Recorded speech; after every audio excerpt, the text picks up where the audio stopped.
Welcome to our channel. Today we how to subscribe to Microsoft Defender for Individuals easy tutorial step by step clearly. Type in the Microsoft Defender website address in the address bar. Press the enter key to navigate to the site. Once the page loads, look for the option that says sign in located in the upper right corner. Click on the sign in button. Enter your Microsoft account credentials in the provided fields. If you don't have a Microsoft account, look for the option to create a new account and follow the prompts. After signing in, locate the Microsoft Defender for Individuals section on the home page. Click on the Learn More or Get Started button for Microsoft Defender for Individuals. You will be directed to a page with more details about the service. Review the features and benefits outlined on this page. Click the button to initiate the subscription process. Select the desired subscription plan according to your needs. Review the pricing details associated with each plan. After making your selection, click on the Continue button.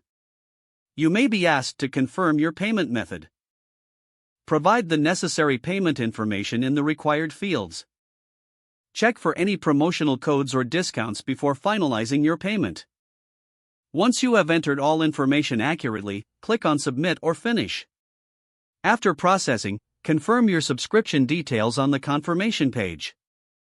You should receive a confirmation email detailing your subscription. That's it. If the page does not load, refresh the browser or try again in a private or incognito window. Make sure you are using the correct email address, then retype it carefully to avoid small typos. If your password is not accepted, use the reset option and create a new strong password you can remember. Check your spam folder for verification or security emails, then complete any requested confirmation steps.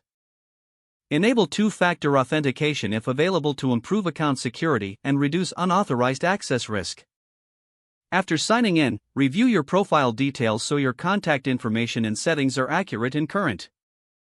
If you see an error message, note it down and try again after restarting your device and internet connection. Don't forget to like this video and subscribe to our channel for more step-by-step tech guides.